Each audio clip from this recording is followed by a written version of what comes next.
Nous, c'est Monte Multimodal Open Source Analysis.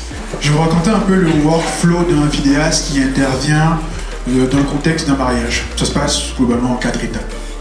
Première étape, le shooting.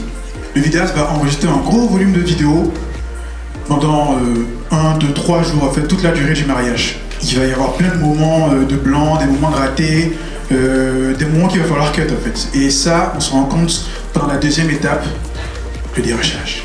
Ce qui va se passer, c'est que là, le vidéaste se retrouve après le shooting avec beaucoup de vidéos. Il va chercher à s'organiser, regrouper ses vidéos par catégorie, par projet, parce qu'il peut-être travaille avec plusieurs clients, par objet, par personne. Il va essayer aussi de rechercher les moments spécifiques qu'il faut retirer pour pas déranger les autres étapes de son workflow. Et rien que ça, c'est entre 35 et 60% de son temps de travail. Et ça, c'est s'il reçoit les vidéos de Rush qu'il a créées lui-même, si ce n'est pas une autre personne qui l'a fait. On arrive ensuite à l'étape suivante qui est la phase de montage. Là, c'est là que le vidéaste va commencer à créer son contenu. Et là, l'efficacité de son travail va dépendre énormément du travail qui a été fait précédemment. Parce que, évidemment, s'il n'a pas pu éliminer, présélectionner les informations dont il a besoin spécifiquement pour pouvoir faire son montage, en fait, ça va prendre encore plus de temps. Là, ce qu'il faut, c'est avoir réussi à trouver rapidement les informations dont il a besoin pour pouvoir construire son contenu. On arrive ensuite à la phase de feedback client. Ce qui va se passer, c'est qu'il va y avoir énormément de retours entre le vidéaste, le client ou alors le cahier des charges qu'il essaie de s'imposer. L'objectif, en fait, c'est de raffiner ce qu'il a, enlever des informations du rush, rajouter d'autres, essayer de rechercher une demande bien spécifique du client à chaque fois. C'est peut-être que la cliente voulait en fait une photo bien spécifique de elle avec sa robe de mariée, un endroit bien précis. Les itérations vont en avoir beaucoup et à chaque fois, le vidéaste va devoir se retrouver à reparcourir encore tout son rush et rechercher l'information bien précise dont il a besoin. Et là, c'est là qu'on intervient. On intervient en 4 étapes. Première étape, l'importation. Après le shooting, le vidéaste, tout ce qu'il a à faire, c'est envoyer tout son volume de vidéos dans notre solution. C'est là que la magie s'opère.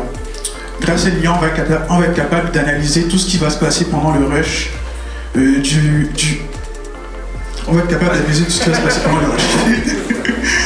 On va aller découper, analyser, indexer toutes les informations. On va être capable de suggérer au vidéaste des moments bien précis de son rush pour qu'il puisse utiliser ça pour pouvoir faire son montage. Ensuite, là, la partie Find Anything, ce qui va se passer, c'est que en fait, on va pouvoir rechercher des émotions. On va chercher les moments, si on prend les comptes du mariage, les moments où il y a des retrouvailles entre les familles, les moments où des enfants s'amusent entre eux, les moments de retrouvailles, des personnes qui ne sont pas eues pendant super longtemps. Une fois qu'on a réussi à faire ça, à récupérer les informations dont on avait besoin précisément, on va pouvoir exporter les informations qu'il nous faut pour pouvoir construire notre montage.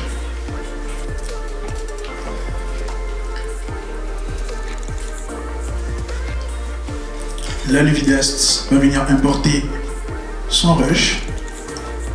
Allez.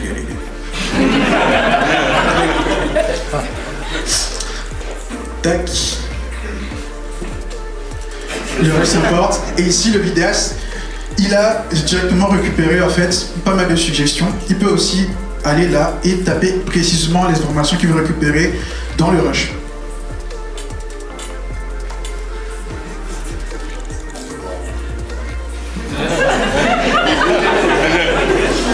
Ici, là, on a réussi à avoir pas mal d'informations qui correspondent exactement à ce que le vidéaste veut. Du coup, il peut présélectionner pour les informations qu'il veut précisément pour son montage.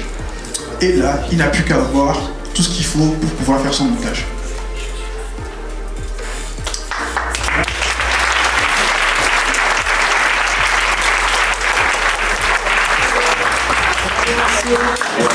Merci.